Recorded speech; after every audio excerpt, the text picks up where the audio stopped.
Alright, shalom, crushing atheists and what have you. So in this video I'm going to encompass something really quick because I'm seeing things that are very disturbing, which obviously you're going to find that on the atheist perspective and what have you. Now, I have friends and what have you. I grew up with a lot of family and what have you. They're atheist, agnostic and what have you. I don't hate anybody, right? That's the whole principle behind true Christianity is love. Love thy neighbor as thyself, right? Which is 5 of the 10 commandments. No murder, no theft, no coveting, no bearing false witness, and no adultery. So what's prominently done by atheists is they love to bear false witness because they have no morality. They have no conscience. They have no sense of integrity, right?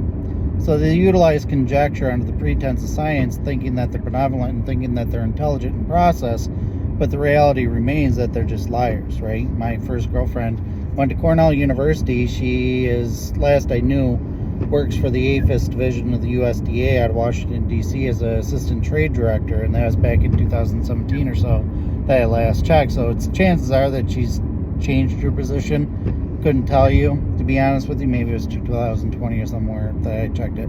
But either way, it doesn't make a difference. Now, with Chevron deference being overturned, that's what gave people such as those that are in this forum proclaiming science and what have you a little bit of a reason to cry. Why? Because Chevron deference is what allowed the court systems to defer the judicial opinion to third-party agencies like FBI, CIA, the USDA, the FDA, everything else, right? And because of that, because they're experts in their field, is the reason why they're given that deference, which means that they're allowed to create regulations and what have you at their whim, so to speak, without congressional approval, right? Chevron deference, which was enabled for the last 40 years or so, is overruled by the Supreme Court of the United States. What does that mean? All these arguments that you might have about, well, you're a sovereign citizen if you don't have a license to drive and everything else, out the window, because that applies to the DMV and everything else too, right? Because they're creating laws and regulations, well, regulations, so to speak, more than anything else, that are non-compliant with the rights of the people, right? The rights of the people supersede state and federal authority. It doesn't matter what right that is, right? So that applies to the DEA as well as the ATF and everything else. And what caused that? The cause behind it was ignorant people that think that their opinions and their thoughts supersede the rights of every other individual. So in this context, you have a lot of people that are atheists when they be going up against me when I'm stating literal, undeniable facts. Facts don't require scientific consensus, right? If I say I have two eyes because you can visualize and see it, right? Observed, right?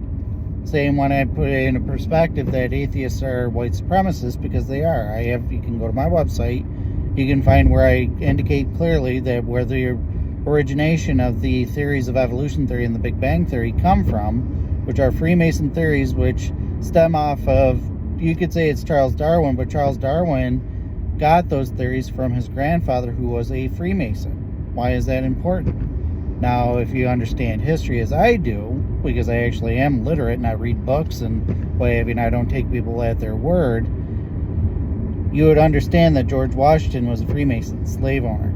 Benjamin Franklin was a Freemason, slave owner. Benjamin Franklin was affiliated with the Hellfire Club out of Ireland, where their motto was "Do as thou wilt."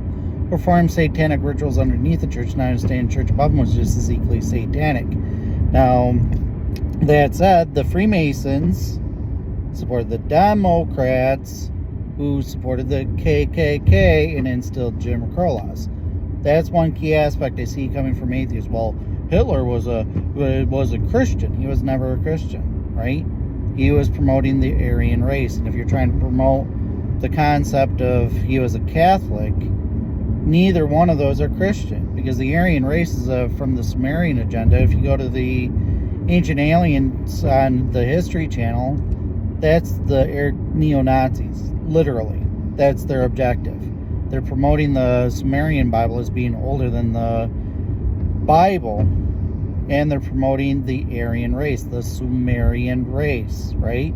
With the alien-human hybrids.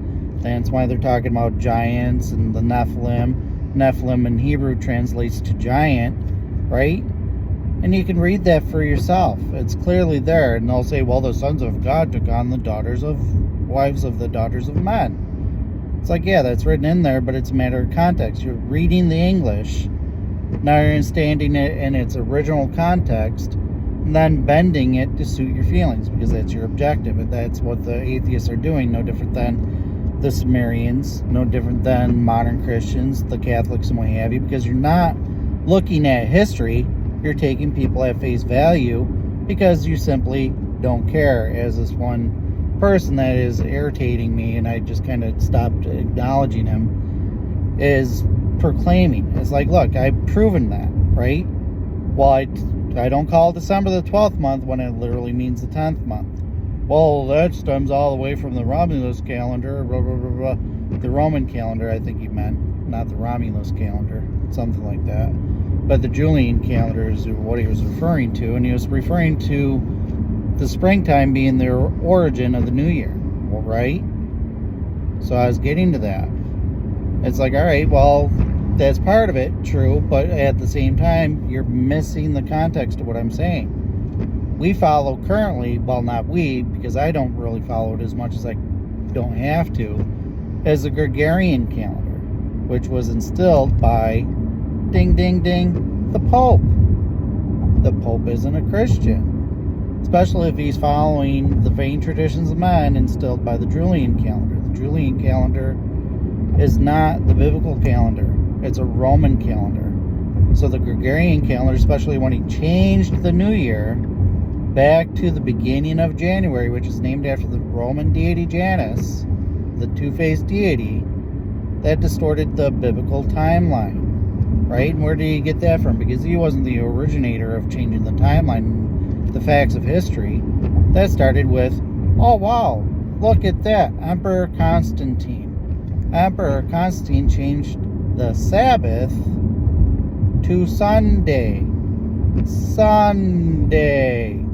A literal day to worship the sun, no different than Monday is a literal day to worship the moon. So you have a lot of paganry in modern Christianity, as well as modern theology, and atheists are acknowledging that. They're going up against modern Christians when they're following the same exact principles. You follow Gregorian calendar, don't you? You follow the concept that it's Sunday, right? And everything else, right?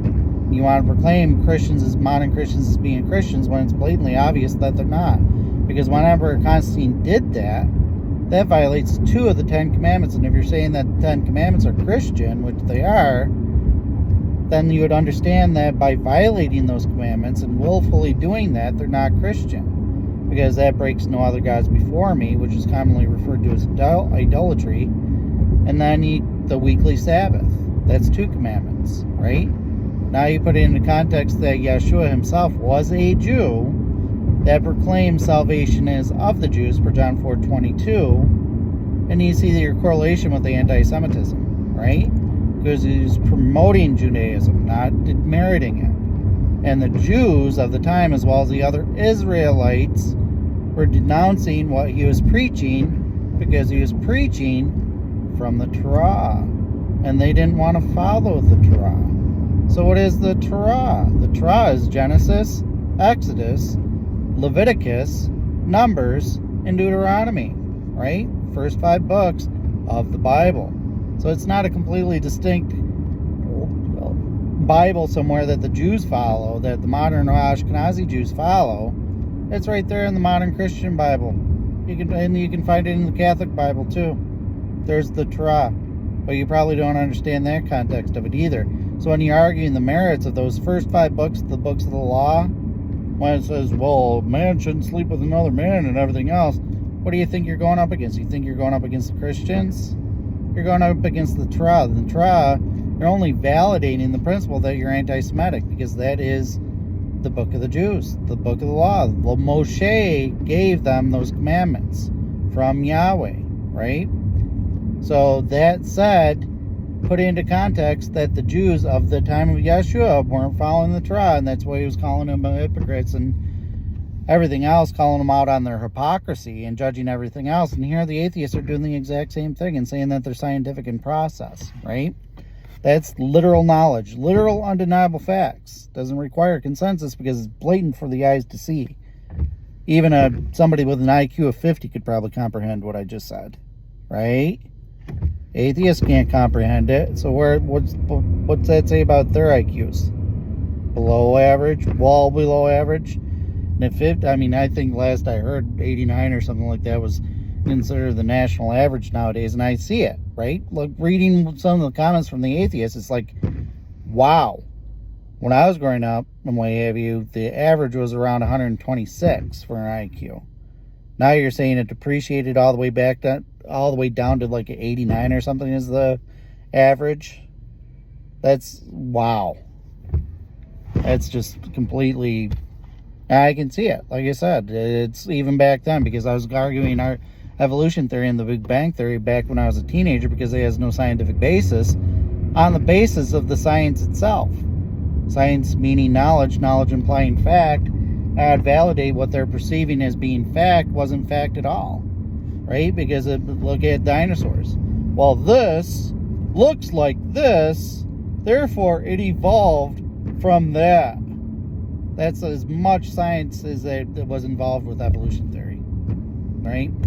DNA that didn't exist back in that time when it came to scientific analysis and everything else, and you can't even get DNA from a dinosaur bone, right? Because it's long gone. It's completely inorganic. And that's the other aspect of it when it comes to those theories. Radioactive carbon dating and radiometric dating didn't even exist until decades after dinosaur bones were found, and yet almost immediately as soon as they're found, it was proclaimed that they existed millions of years ago. Where's the science involved in that? It's broad proclamations. And the atheists are carrying on those vain traditions under the pretense that they're knowledgeable, when all you're doing is you're validating that you're completely ignorant. You don't understand the actual science. Now, when it comes to radiometric dating is still highly speculative and not a definitive method to date anything based on those speculations. While the radioactive decay of this isotope means that the world is this many thousands or millions of years old and everything else, but radioactive decay, how do you know what it was that original consistency was, the original quantity was? Where did you come up with that number, right? And that quantity, especially since it wasn't observed, right? Talking about observed as being one key factor, and yet you're throwing in faith and arbitrary numbers that it was the original quantity of this so-and-so when you have no basis for those claims. Absolutely none. And yet you want to go up against Christians on the basis of, well, you don't have anything to, not any evidence to substantiate your claims. You don't have any evidence either. That's why you attack Christians on the basis of their faith, because you're trying to substantiate your faith as having more merit when you have no credibility. Again, going back with the bearing false witness context. You have no actual evidence, no concrete evidence to substantiate your position, so you use psychobabble for your arguments. And with that psychobabble, you're only validating that you're completely incompetent, right? Especially with the hate aspect of it, because when you're slandering people, if you especially want to get into the whole concept of slavery and everything else, what did they do back then? Well, these animals, they condescended to marginalized the black people, and what have you, to substantiate their supremacy, right? And through that marginalization of the Native Americans and everything else, they're able to assert some level of dominance, and you're repetitiously repeating the exact same concept, and you're ignoring history, right? So that said, I went with the Julian Calendar way of you. Let's look at the modern day, what's perceived to be a Jew, right?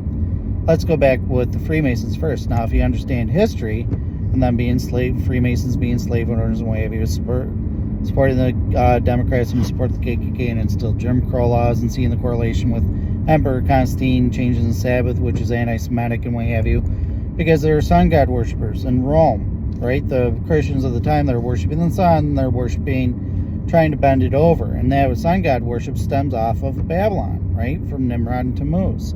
What's one of the names of their months in the Orthodox Jewish calendar? Named after Tammuz from Babylon, the sun god Baal. December 25th celebrates the birth of Tammuz from Babylon. It has nothing to do with Christianity. Same with Easter. Sounds like Ishtar for a reason, which was Semiramis, real-life human being that was worshipped as a deity, as the goddess of fertility, Ishtar, right? The whore of Babylon, as it's written in Revelations, right? That'll deceive all nations, right? So you see the goddess Isis and Horus and what have you are derivative of Ishtar and Tammuz. And then you see with that bending of Emperor Constantine changed the Sabbath way he did, which he took from the Egyptians, and took it from the Babylonians. You can see the very same principles following that same tradition with the Virgin Mother Mary and Christ with Yeshua, the exact same symbolism, right? Because that's that ideology to permeate this notion and create a seamless transition into non-Christian values, right? It's that swindling. Same with, if you research Catholicism, what did they do throughout history? They constantly were changing pagan festivals and trying to proclaim them to be Christian and changing the dynamics of them. But that's not how Christianity works. Christianity is a matter of being adherent to those 10 commandments and not bending the church to suit the feelings of society, right? That's the whole purpose of Romans 2, that a Jew isn't won by heredity but by obedience to that Torah, the 10 commandments. So you have, and it's going to sound racist to you because you don't like anything that goes up against your narratives, dirty Jews, right? But put in a real principle. When anybody is corrupt, what are they called? Dirty. Right? What are the police called? Pigs. Right? What is that? They're unclean, is what it's being said in that context. You're dirty. You're corrupt. Right? So whether or not you add a Jew at the end of it doesn't make a difference. I'm not going to go around calling the Ashkenazi Jews dirty Jews, but they are satanic, right? You don't understand it because you don't understand the Bible, but you don't understand what's being said. So the clean Jew, not by heredity, is somebody that is obedient to the Torah by heart. Those 10 commandments, by heart. The Torah, what the atheists are prominently against. So how in that sense are you not anti-Semitic when you're going anti-Christian, especially if a Christian is trying to be obedient to those 10 commandments, right? That's anti-Semitism, right? So you might be going up against modern Christians that are more on the white supremacist dynamic, only on the basis that they're actually not Christian at all. It's Gentiles taking over the Bible and trying to have authority and control over it, and Ham biblically is the lowest level of the totem pole. They should be living in the houses of Japheth. Japheth went to Europe, Ham went to Africa, and then Shem, and that's why it's anti-Shemitic, not anti-Semitic, went to Asia. Now, me being a former member of a black Hebrew Israelite church, they understand the context that the Israelites mixed with the Africans, the Canaanites from Ham's line, right? Those giants that you're referring to, the Nephilim. And based on that, they are maybe the original Israelites. I'm 99% sure that they are, but they're not the only original Israelites, because he had 12 tribes of the Israelites.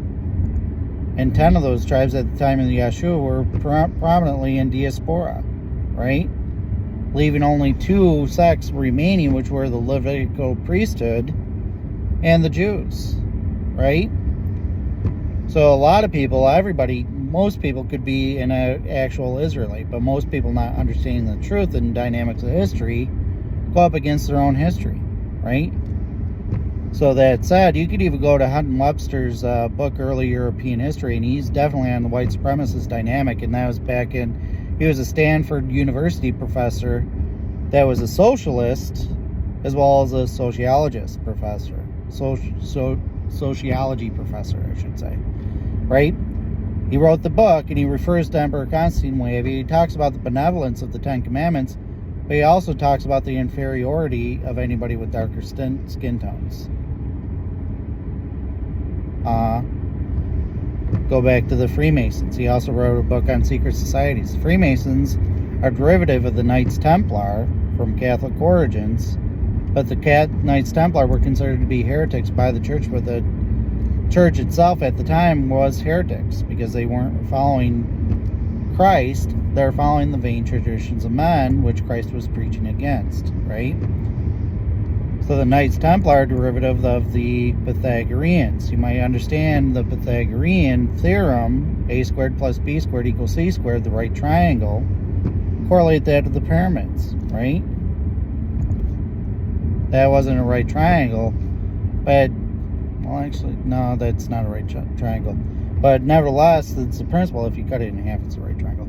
But either way, it's that whole principle, right? Is that whole concept of and they didn't believe in irrational numbers, right? Like negative numbers and zero and what have you too. So they had their objectives, and they're, again, Knights Templar, and that correlates to the Freemasons. Now, if you research the theory itself, which Pythagoras created, so to speak, it actually is derivative of Babylon. Now, here's a key factor too. The Pythagoreans, like the Knights Templar, like the Freemasons, do have something to worship. Wow. A lot of them are satanic and what have you, and they actually don't worship Christ. So a lot of them are in church as church leaders and everything else, infiltrated a lot of different sects within society. They have a lot more control of society than what you think. They're bankers and everything else. You don't believe that? Here's a correlation. Let's first deal with the correlation with Babylon, right? So what's the aspect that they worshipped? And as Pythagoreans was the sun stemming off Babylon. There's another correlation. So that's a direct correlation, right? So that said, the theory itself, a squared plus b squared equals c squared, that somebody has correlated, and I'll have to eventually put it on my website if I find it again and what have you, that it just randomly appeared at one point in time, that the theory itself stems off of Babylon, right? And it's still called a theorem, Pythagorean theorem, not an axiom. Mathematical equations go through rigorous testing, extremely rigorous, to make sure that it's valid for all values. If the equation isn't valid for all values, that's still a theory, right? It has to be rigorously proven, right? So that's why things like there's a number of theories. That one that was more recently, Fermat's last theorem, that's what it is. Fermat's last theorem wasn't proven until I think of a decade or so ago, within the last 20 years or so, I think, and that stems all the way back to ancient times, right? So how many thousands of years did it take to prove Fermat's last theorem, right? And then you have atheists that, well, I said it, it must be true, and I'm scientifically inclined. Pythagoras and his secret society, because they were a secret society, Pythagoreans, read up on it. They're Greek mathematicians, philosophers, like Ptolemy and what have you, that has correlations to Alexander the Great, which has correlations to Egypt and what have you, because that whole mix between the Greeks and the Egyptians and what have you, and Ptolemy eventually became a pharaoh in Egypt, and you have various levels of Ptolemy, and Ptolemy himself was a Pythagorean, the original one at least. I'll have to document that on my website and what have you too. But while I was doing my research there, guess what I found too? What was their mod symbol when it came to Pythagoreans? The pentagram. What's commonly known for Wiccan? The pentagram, right? Because the pentagram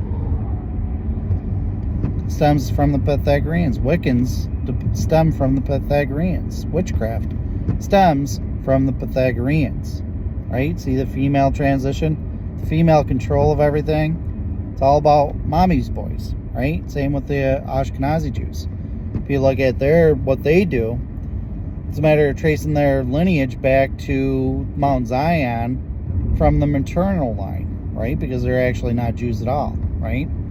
They use a lot of deceptive tactics to validate that. Now, while I was Pythagorean, right? Because I can step away from it. And as a Pythagorean, I was agnostic and I was very scientific, right? Because I didn't see a disparity between science and religion, no different than the Pythagoreans, right?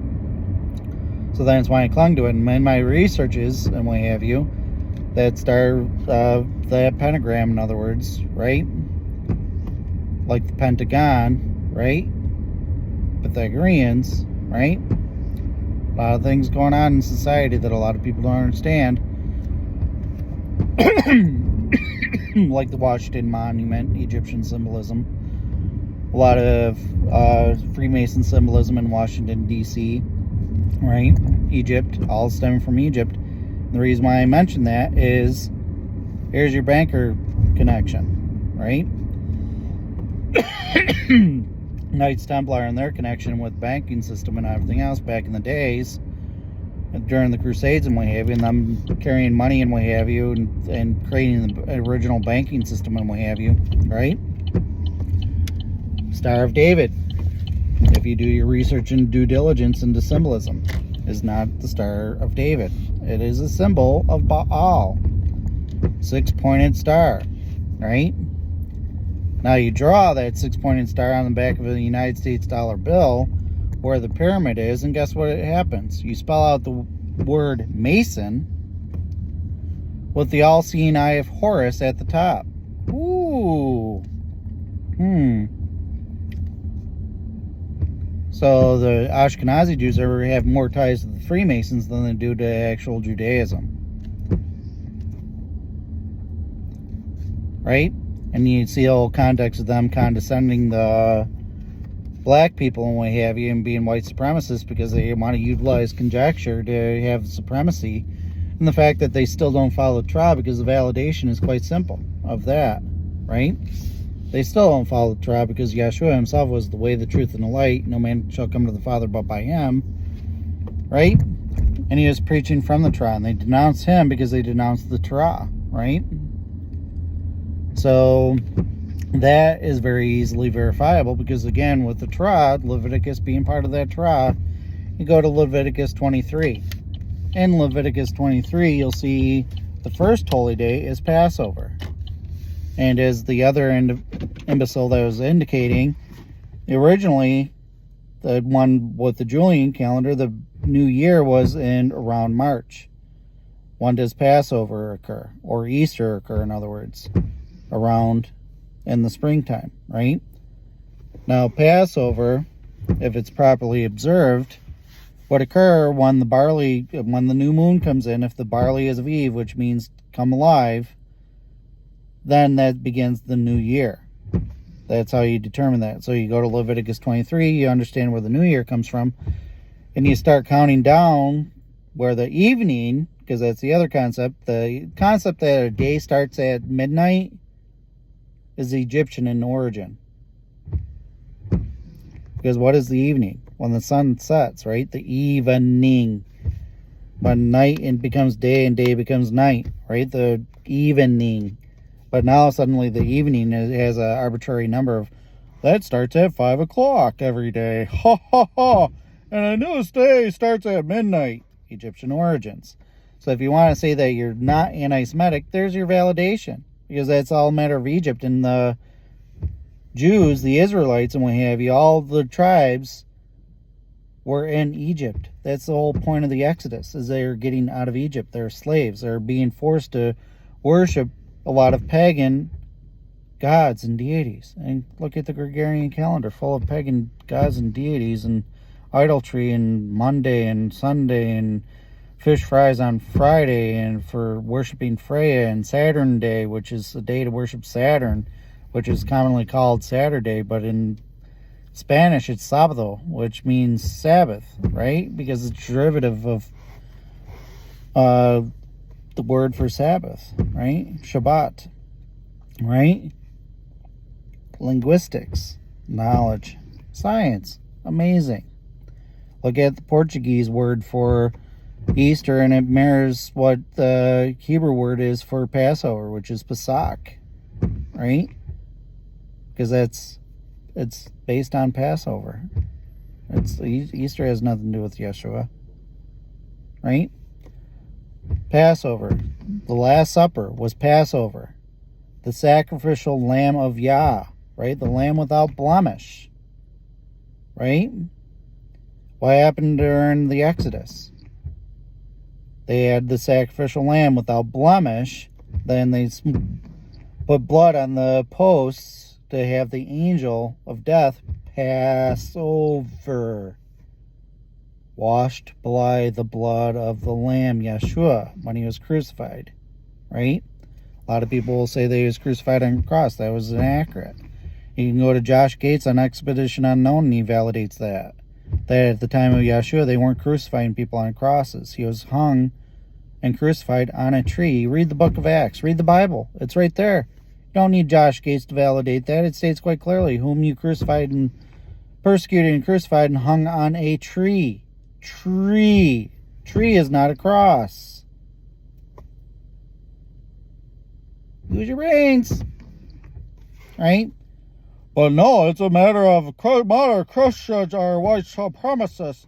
Yeah, you're following white supremacist dogma when it comes to the Big Bang Theory and evolution theory, which is derived from the Freemasons, which were prominently not only satanic, but likewise white supremacists, supporting the KKK and instilled Jim Crow laws. You could validate that on the History Channel's own website. Validate that. The State of Jones, right? That movie with, I forget his name at the moment. But you can find it, and it's the exact same principle, right? He was talking about how the Democrats were taking away the black vote. Oh, the party switched. Why? Because he said it. What is a democracy? Look up the definition of what a democracy is. Democracy is majority rule of the minority. Oh, yeah, there you go. You're so smart. You're all about individual rights of the people and everything else, when the reality remains you're trying to assert dominance by giving people rights that nobody else has. Say, for instance, women. Women, it's your right to murder babies, and you don't need the consent of the father or anything else to do it. You can do it all by yourself. That's your right. It's your body. It's your choice. Murder at your discretion. Mama's boys, right? Freemasons, Catholics, right? Ashkenazi Jews, mama boys, girly boys, right?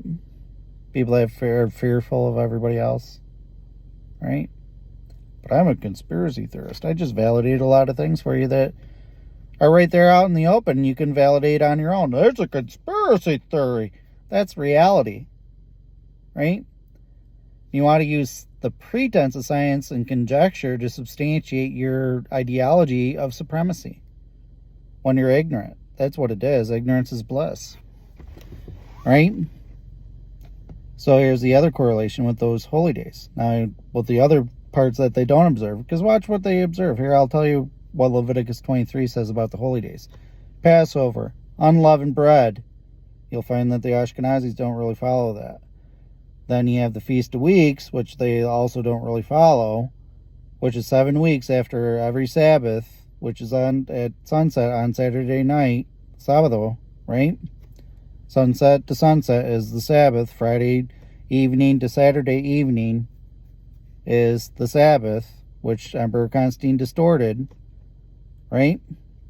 And after the Sabbath, for 7 Sabbaths, you feast with the family, because it's a matter of feasting with the family, the first fruits. Then that's around the springtime and what have you, when the first fruits are coming to blossom the farm and what have you, because they're farmers.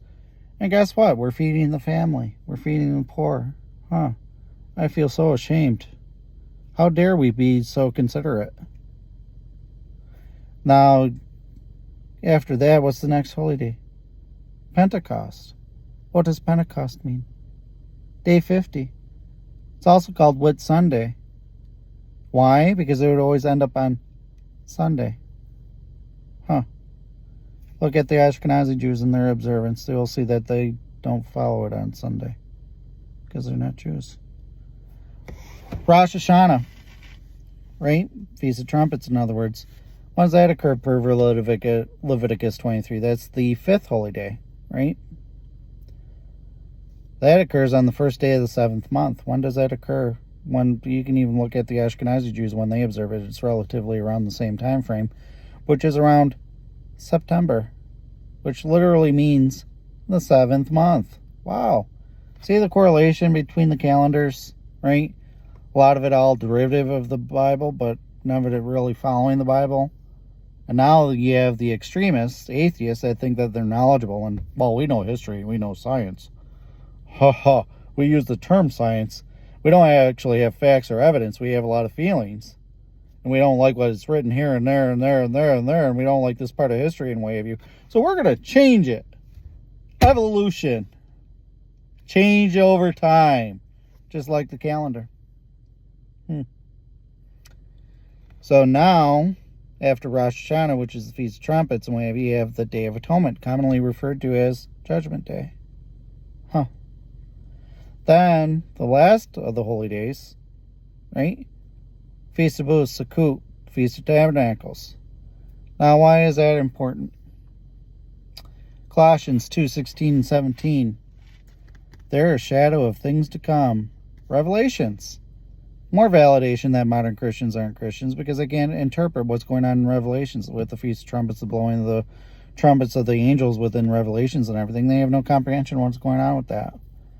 Then you go to Revelations 21 and it states quite clearly, plain as day, there will be a new heaven, a new earth, and a new Jerusalem, or Yerushalayim, where Yahweh will live with his family, Elohim, those that are obedient to him and his commandments.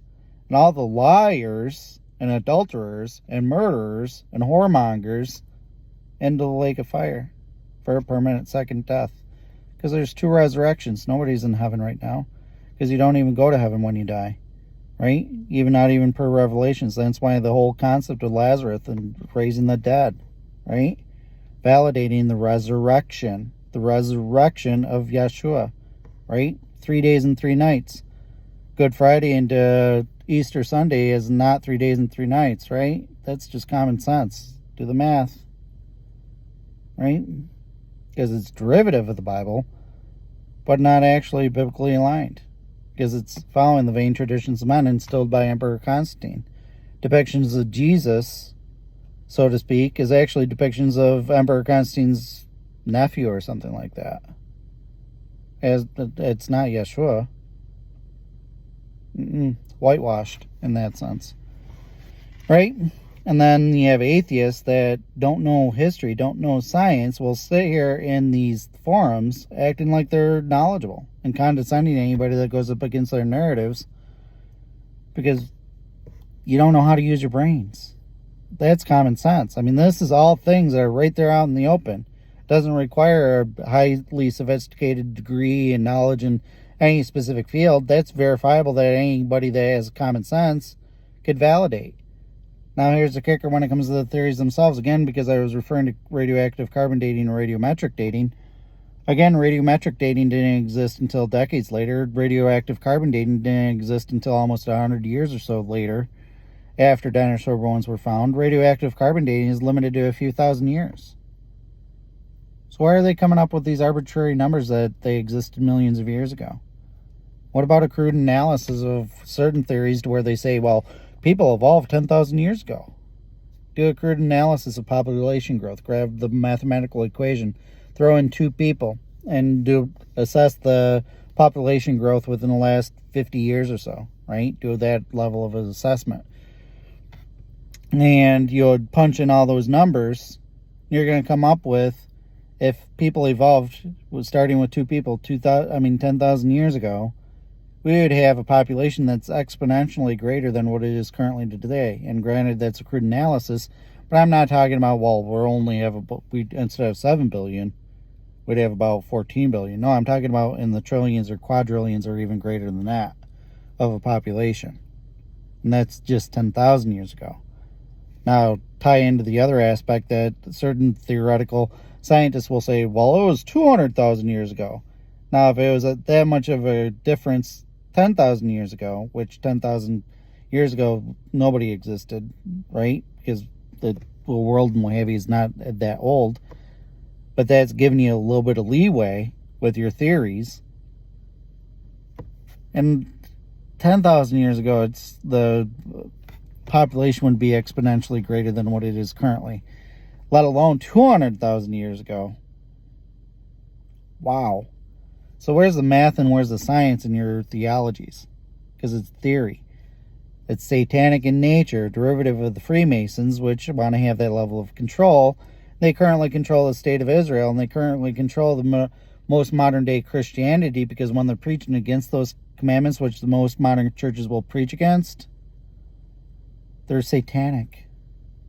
What do you think Satanism is? Look at what the Democrats are doing. Murder is a female right. That violates one of the 10 commandments. Lying, bearing false witness. Oh, we don't care. We can lie as much as we want and say whatever we want in these forums, and you got to prove us wrong because our feelings mean that we're right. Wrong. So bearing false witness, especially with that T identity and crisis and everything else, let's force everybody else to lie to appease our feelings. I think that I'm this, therefore I am this. Ha ha! Look it, I'm a man with a boob now. No, it doesn't work that way. Then you have the other aspects of it, right? Coveting. You don't see people going up against that or what have you. Oh, go and covet all these things and whatever you want, do whatever you desire. There is no sin. Oh! Theft, right? Adultery, right? Where's the love thy neighbor? Where's the love? There is no love in your theologies, because it's deliberately made and manifested to condescend anybody that goes up against your narratives under the pretense that you're knowledgeable when you don't have that knowledge. Now you put in the other 5 of the 10 commandments: honor thy father and mother. Your father is Yahweh who lives in heaven if you're a Christian, right? So even my dad, who's still alive, isn't my father on a biblical scheme, because I see his imperfections and I'll call him out on it, because it's a matter of breaking away from your family and following what the truth is. It doesn't matter if it's their feelings, right? Because their feelings still doesn't matter when it comes to the truth, right? What's the principle that Democrats utilize in modern day?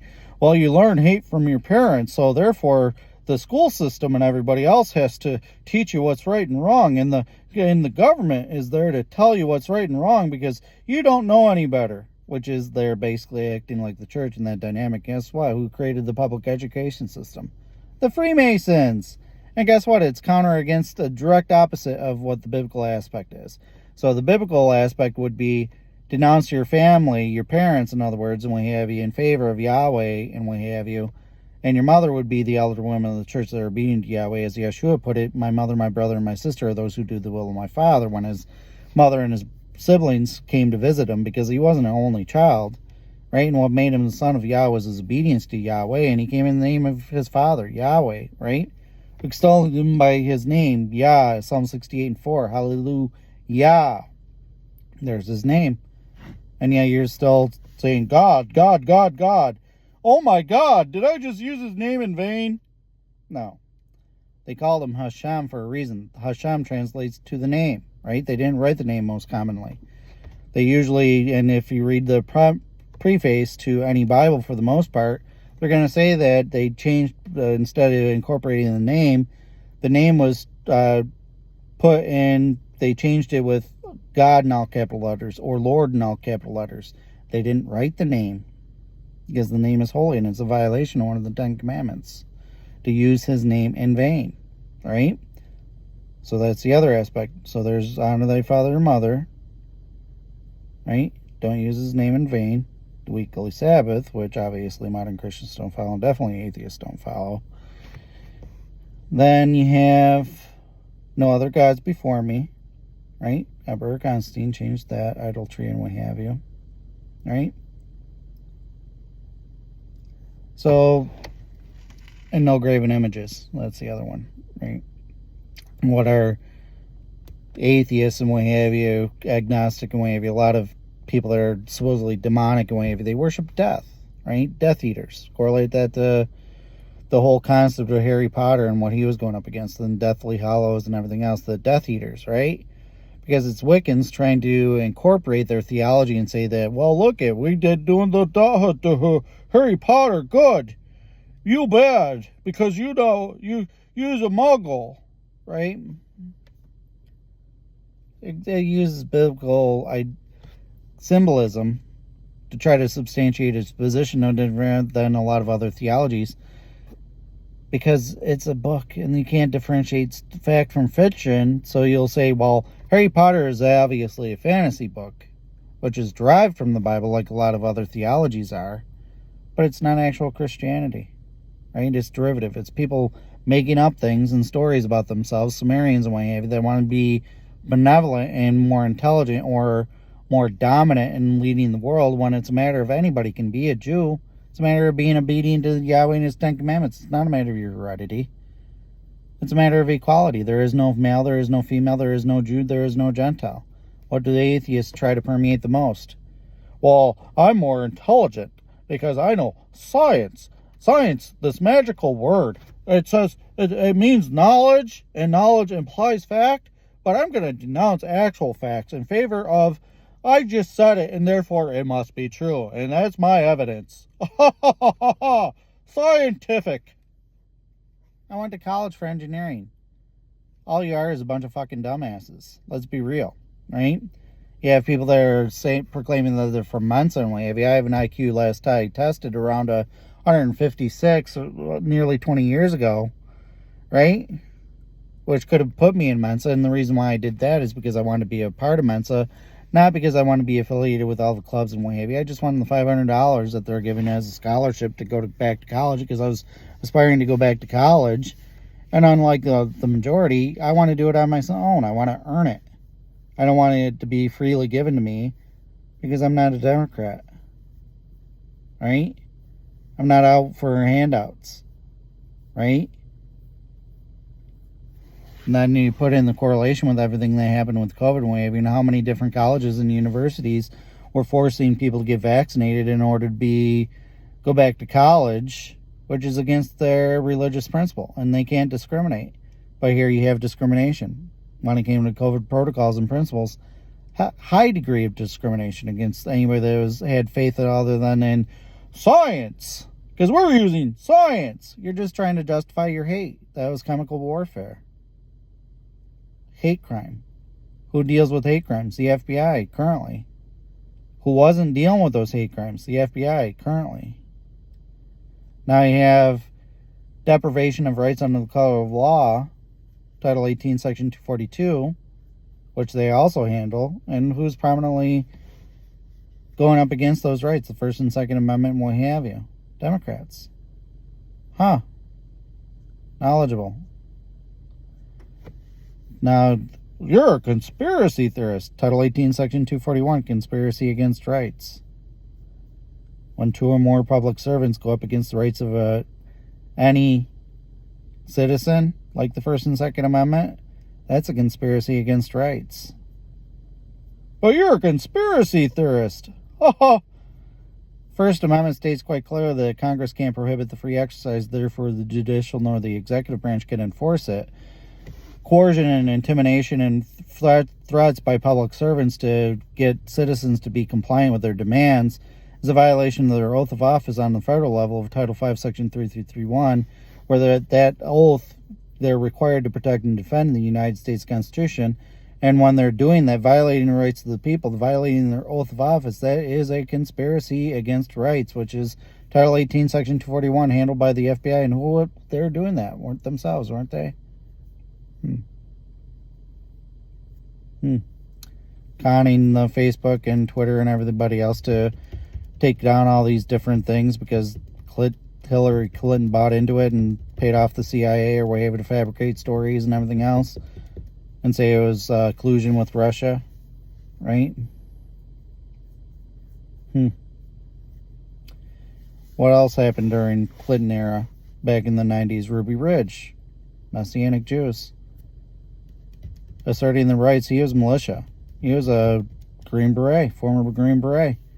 As a former Green Beret, he has his rights to use any weapon that he wants, any arm that he wants. So any weapons that he had, like sawed-off shotguns and what have you, yeah, that's his Second Amendment right. He was militia, the organized militia. Now everybody, all citizens are part of the militia. You have the organized militia, which is the military.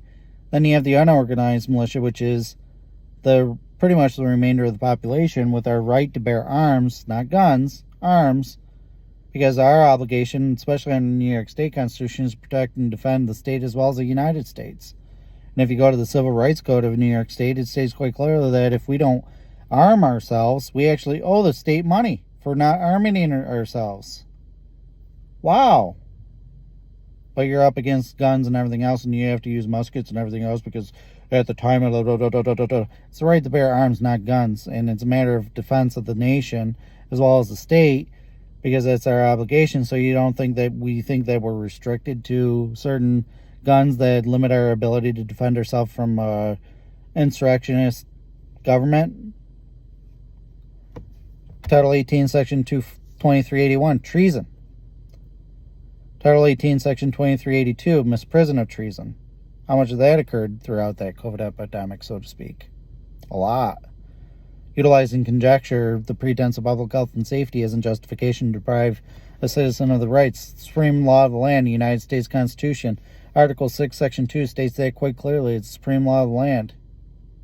All judges are bound to it, even on the state level, right? That's why they have their oath of office to support the United States Constitution as well as the New York, in my state, New York State Constitution, because that's the supreme law of the land, the United States Constitution. Law of the land is the New York State Constitution, but even the New York State Constitution is nothing more than statute. The United States Constitution takes precedence. Marbury versus Madison. Wow. So if the First Amendment bans all three branches of government from prohibiting the free exercise of religion, and it's a hate crime, literally, which is also handled by the FBI, so where are you on the whole law dynamic? You have lawyers and what have you trying to preach to you that they're knowledgeable about the law, and I'm a constitutional lawyer. Ho, ho, ho, ho. Josh Hawley, which is on the Republican side of things, got slapped around by me too when it comes to national security, when it came to him trying to ban TikTok and what have you, right? Now they might have a little bit of legitimacy, but there's a little bit of dynamics that they can do to push things along to get it into compliance with mitigating that national security risk, but at the same time being somebody that had former security clearance of high security public trust. My information was compromised by China. I'm not going to go into detail about how that was done, but nevertheless, you want to talk about TikTok? I can assure you it wasn't because of TikTok, right? I don't even think TikTok existed back then, at least not on the United States level. Right? So all these little theories and all these little psychological, psychobabble, idiotic, stupid bullshit, yeah, I took it to court of law. Prove it. I proved it. You can go to my website and we have you validate that, right? First trial I had in Leroy, New York. It was me asserting my First Amendment right because they were trying to get me to lie in a court of law because they cited me for a pass-on right violation when I was trying to pass on the left-hand side of a police vehicle, and I accidentally brushed up against the side. So, based on how it was noted, which the ticket should have been dismissed based on that technicality, that was the reason why I argued, because I didn't look it up, the actual VTL code, to see what it said as the definition as to what I was in violation of. I looked at the summary part of it, pass on right, and I knew I didn't pass on right, so how would that be valid, right? Declined the plea offer, went to court with it. It was clarified to me, but at the same time, it should have been dismissed on that technicality. But me being me, it's like, all right, well, whatever. I felt alienated and what have you about it, the whole situation. I took responsibility for the damages to the police vehicle and what have you. Obviously went through my insurance and what have you. So it's like, yeah, they had no situation as to cause to come after me. And what did the cause the state to have to sue me anyway to begin with? And that's the other aspect that I was getting into.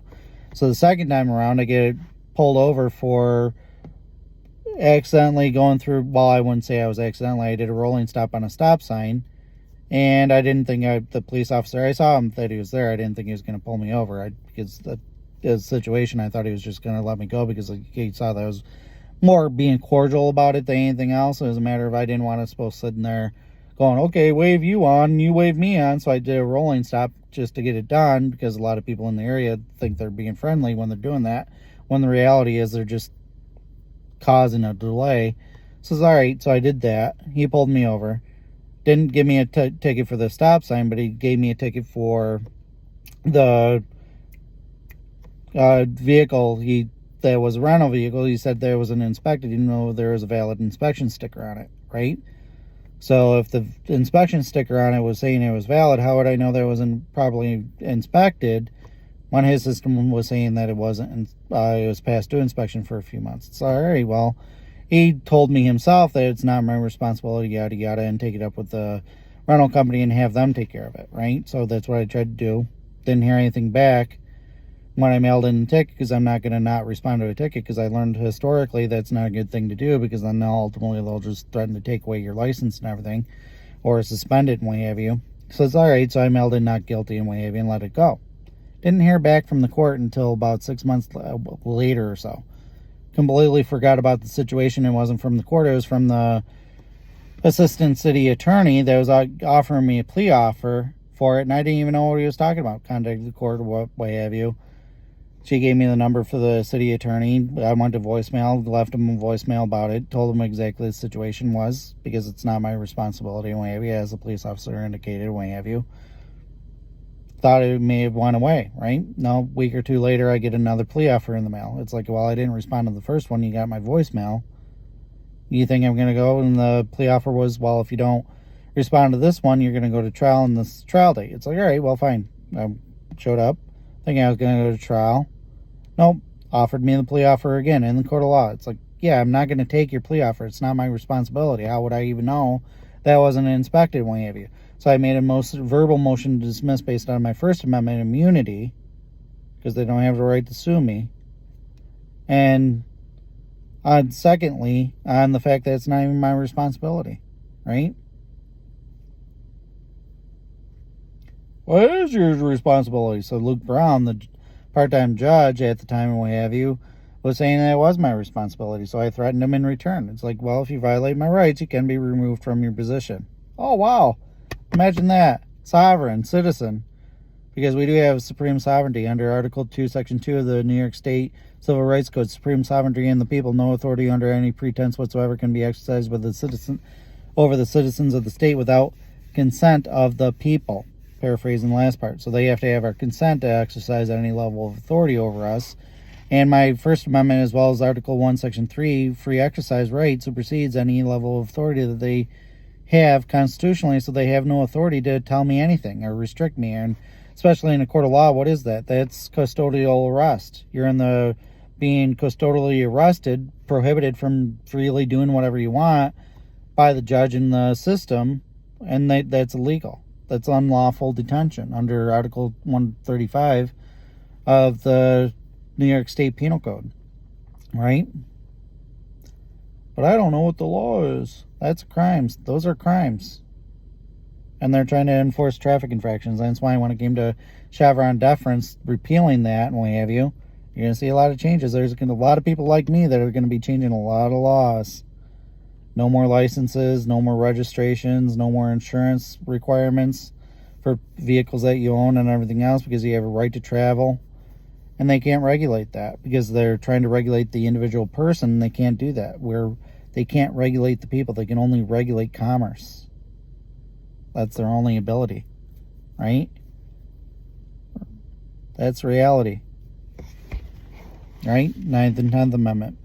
That's what the ambiguity of the Chevron deference. But with the First Amendment, on me, the church is people, not a place. They can't regulate the church. They can't tell me what's right or wrong. That's a hate crime. Whether I'm right or wrong doesn't make a difference. Hate crime has no requirement to validate our claims. Just like you don't validate yours because it's faith-based, right? You have a right just as much as I do from freedom of establishment clause of the First Amendment to not comply with religious principles, but at the same time, I have no obligation to follow your vain traditions of men, to follow your vanities, to see you as a deity, to see you as somebody that has authority over me, because we don't live in a democracy, we live in a constitutional republic. Oh! More vocabulary. What's a republic? It asserts the individual rights of the people.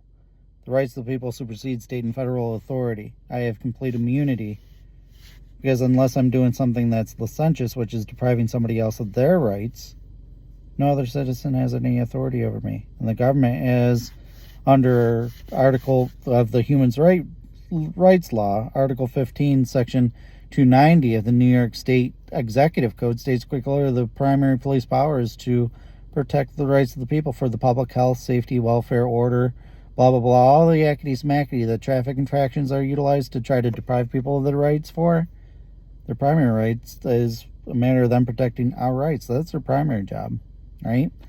And if they violate those rights, and if the city gets enough complaints, guess what? Because the city is a corporation, a public corporation with a charter, and the charter is to protect the rights of the people because their authority is liberally construed, which is prominently displayed in the New York State Constitution under local governments. It states that quite clearly, that their authority is to be liberally construed meaning favoring the rights of the people. So it doesn't matter what your conjecture is and what your thoughts and pretense of science and what have you is. You have to validate that I violated your rights. And guess what? With Chevron deference being overturned, they can't defer to our scientific experts to get your way. They have to favor the rights of the people at all times. They should have been doing that to begin with, but they weren't, right? So, and that's the key kicker. The First Amendment, Chevron deference, so a 730 psych eval, in other words, that would require them to mitigate my rights under the First Amendment, which is clear that all three branches of government don't have that authority, right? So Chevron deference doesn't make a difference, right? Because they're deferring it to their congressional authority to a third party, such as the Department of Health and what have you, which likewise they have their oath of office. The superior entities and what have you have their oath of office. So the underlings, so to speak, the forensic psychiatrists, if they don't have an oath of office themselves and somebody is taking responsibility for them under the Department of Health, they has their oath of office to the constitutions, not to the penal code, not to the VTL codes. Minor traffic infraction, something very minor where there is no victim, and yet my rights were deprived of me. They arrested me, right? And that was the third trial on my website. You can see the videos and what have you. I go through all the laws and what have you that they violated. Conspiracy against rights. There's 4 of them on a public highway. 4 police officers deprived me of my rights. I called 911, provided my full legal name as well as my driver's license number. So they're trying to force me to commit blasphemy because there's no victim and hence no crime. So they're trying to force me to see them as having some level of sovereignty when they didn't have the authority. I told them directly they didn't have the authority under the First Amendment, separation of church and state.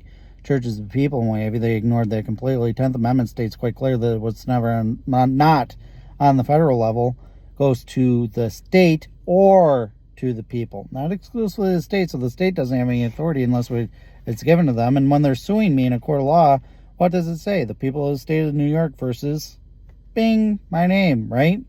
Who's the people? Me. I'm a citizen of the state. What right do they have to sue me? Especially if you go to the executive code for New York State, where it states quite clearly that you can't sue the state, an artificial entity, right? It's make-believe entity. And because it has sovereignty under the 10th and 11th Amendment.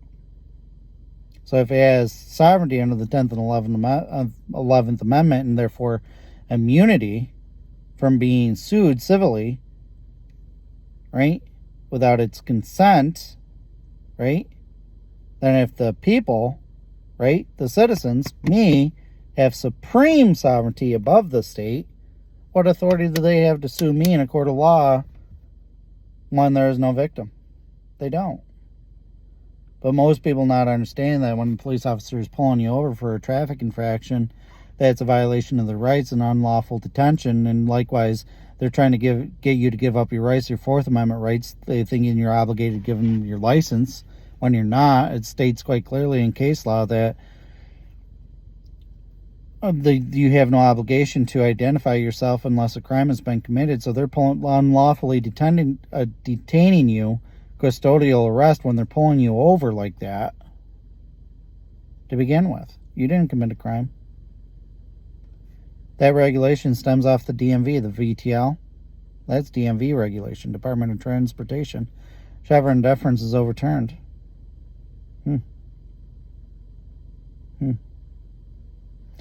There goes all your science. We're scientists. Because you're just trying to fabricate stories to substantiate your claims when you have no validity in your arguments, right? That's reality. Hard truth. That's why I use simple arguments such as, well, I don't call December the 12th month when it literally means the 10th, which you can see in the police interaction when they're trying to assert dominance and authority. I called 911 again, prove that I didn't fail to identify, mitigates that failure to identify, right? Because it requires me to have intent to intentionally not provide them my identification, which I gave them my full legal name as well as my driver's license number. More than enough information for them to write a citation, but they didn't want to do that because they wanted to. I didn't respect them. To have respect to persons is commit sin. Yay! The whole not being able to prohibit the free exercise. They're devils. Yeah. Anybody that's disobedient to Yahweh and his 10 commandments are devils. Children of Hashatan. Yay. Atheists are devils. Yay. Don't care what you think. Yay. Can't force the church to commit blasphemy. Yay. And yet you're the ones that are saying that, well, we're being forced to. You're forcing us.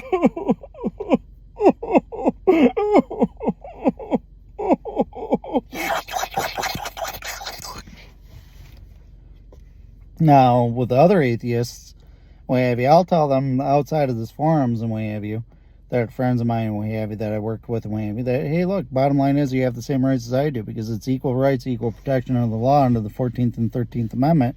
You're not a slave either. Under the First Amendment for freedom from establishment, when the state is trying to tell you that you did something wrong and injured it, the state can't be injured. It's an artificial entity.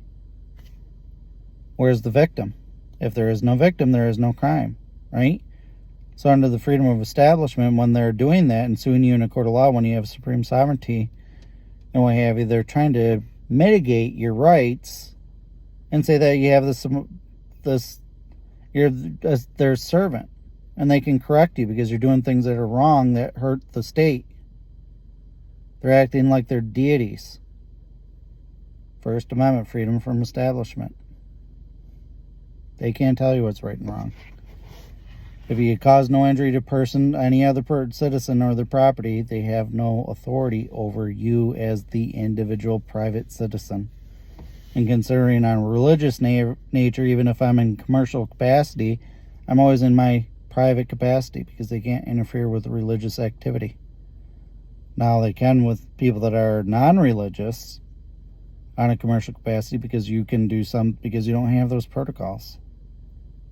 Right? You're not like the church. You have no ethics. You have no integrity. You have no sense of responsibility. Whereas the church is a little bit more responsible about what we do. And therefore, if somebody comes after us because we caused harm to them, we're obligated to compensate. Whereas with atheists and what have you, we don't have any integrity. We don't have to follow any laws. We can do whatever we want. We can force you to do whatever we want. We're the victim because that's all we are, victims of science. That's the baseline arguments. That the only thing you can come up with. You have no intelligence. You have no knowledge. You have no science to back up your idiotic claims. And yeah, you'll say here in these forums and try to condescend to everybody else that has actual intelligence, and to try to demerit them to concede to what? Your stupidity? The only thing you're validating is that you're ignorant. That's why you're laughable. Right? Unfortunate reality. Shalom.